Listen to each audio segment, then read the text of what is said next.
첫 시간 주님께 안녕하세요. 대강교회 오은 목사입니다. 1월 22일 월요일입니다. 하나님 우리에게 주신 말씀은 히브리서 10장 26절에서 39절까지 말씀입니다. 우리가 진리를 아는 지식을 받은 후 짐짓 죄를 범한 즉 다시 속죄하는 제사가 없고 오직 무서운 마음으로 심판을 기다리는 것과 대적하는 자를 태울 맹렬한 불만 있으리라.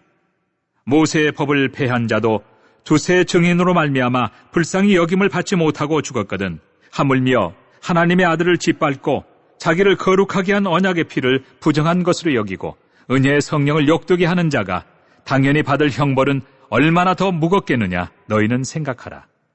원수 갚는 것이 내게 있으니 내가 갚으리라 하시고 또다시 주께서 그의 백성을 심판하리라 말씀하신 것을 우리가 아노니 살아계신 하나님의 손에 빠져 들어가는 것이 무서울진저 전날에 너희가 빛을 받은 후에 고난의 큰 싸움을 견디어낸 것을 생각하라.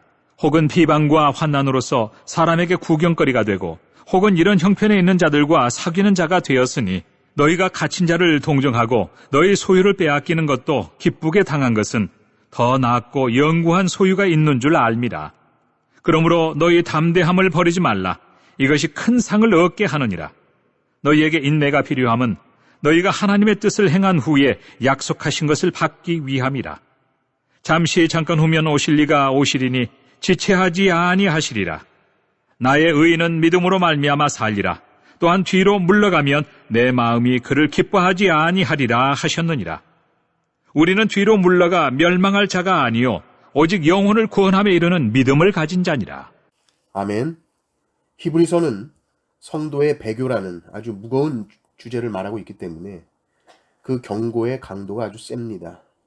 믿지 않는 자들 이야기가 아니라 믿는 자들이 고의로 자기 안에 계신 성령님의 인도를 의도적으로 무시한다라고 했을 때 그것은 결코 용서받지 못할 일이라는 것이죠. 이것은 예수님을 짓밟는 것이고 성령님을 욕되게 하는 것이다. 그러니 성도의 삶에서 우리가 항상 깊이 생각해야 하는 것이 바로 이 죄라는 것입니다. 그리고 이 죄를 이기게 하신 성령님을 항상 같이 생각하는 것이죠. 그런데 성도가 죄를 가볍게 여긴다는 것은 결코 성도의 바른 자세가 될 수 없습니다. 26절을 보십시오. 우리가 진리를 아는 지식을 받은 후 짐짓, 죄를 범한 즉 다시 속죄하는 제사가 없고 이렇게 나옵니다. 짐짓이라는 말은 고의적으로라는 뜻이죠. 성도는 거룩하다 칭함받았고 의롭다 칭함받은 하나님의 백성입니다. 물론 그렇다 해도 지상에서 넘어지고 쓰러질 때가 있지요. 그런데 그것을 결코 당연하게 생각해서는 안 됩니다. 성도에게 있어서 당연한 것은 죄를 이기는 것이 당연한 것이요. 승리하는 것이 당연한 일로 생각해야 됩니다. 죄를 짓는 것이 오히려 심히 이상하고 죄를 짓는 것은 말도 안 되는 일이 일어난 것으로 봐야 됩니다. 그래서 죄 가운데 넘어졌을 때 우리는 크게 놀라고 속히 회개해야 합니다. 그런데 성도가 죄를 가볍게 여긴다 했을 때 그의 죄는 용서받지 못한다. 그것이 히브리서의 선언입니다. 아주 단호합니다. 성도는 죄를 결코 가볍게 여겨서는 안 됩니다. 모세의 율법도 두세 증인으로 말미암아 죄가 확정되면 그것도 죽었는데 하나님의 아들을 짓밟고 그리스도의 십자가의 피를 부정한 것으로 여기고 성령님을 욕되게 한다? 이 죄가 더 작은 죄라고 생각하느냐? 결코 그렇지 않다. 더 큰 은혜를 받았는데 그 은혜를 모르고 십자가를 멸시한 자는 더 큰 심판을 받는 것이다. 알면서 죄 짓고 알면서 성령님을 무시한다? 여러분 29절을 보십시오. 하물며 하나님의 아들을 짓밟고 자기를 거룩하게 한 언약의 피를 부정한 것으로 여기고 은혜에 성령을 욕되게 하는 자가 당연히 받을 형벌은 얼마나 더 무겁겠느냐 너희는 생각하라. 그러니 성도는 눈앞의 영광이 아닙니다. 주님 앞에 섰을 때 영광을 항상 바라보며 인내하고 견디는 삶을 사는 것이죠. 32절도 보십시오. 전날에 너희가 빛을 받은 후에 고난의 큰 싸움을 견뎌낸 것을 생각하라.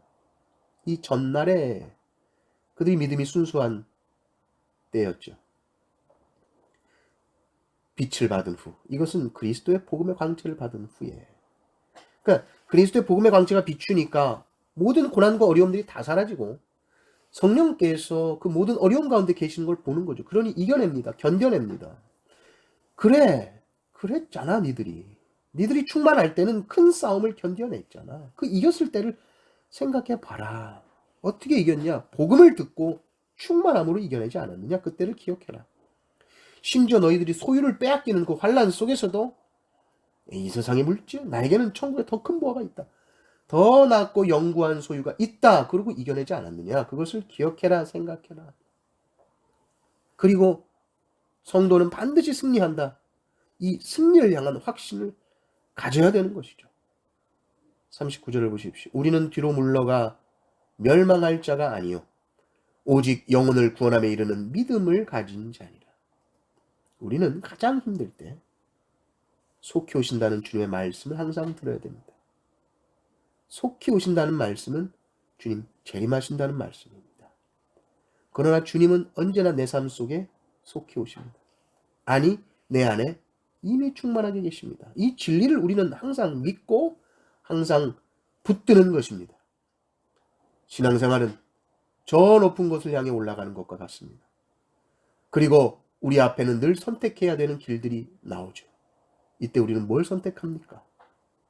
쉽고 편한 길을 선택하는 것이 아니라 조금 더 위로 올라갈 수 있는, 조금 더 정상을 향해 갈 수 있는 것을 선택해서 나가야 됩니다. 더 힘들다 해도, 더 어렵다 해도, 외로워도, 아무도 그 길을 가지 않는다 해도 우리는 좀 더 위의 것을 추구하며 살아야 됩니다. 주님이 기뻐하시는 위의 것을 따라 사는 삶입니다. 우리가 그 길을 걸어갈 때에 반드시 주님께서 곳곳에 주님이 숨겨놓은 은혜들이 있을 겁니다. 주님이 예비하신 복들이 반드시 있을 것입니다. 승리를 바라보며 끝까지 인내하며 걸어가는 성도님들 되시기를 주님의 이름으로 축원합니다. 아멘.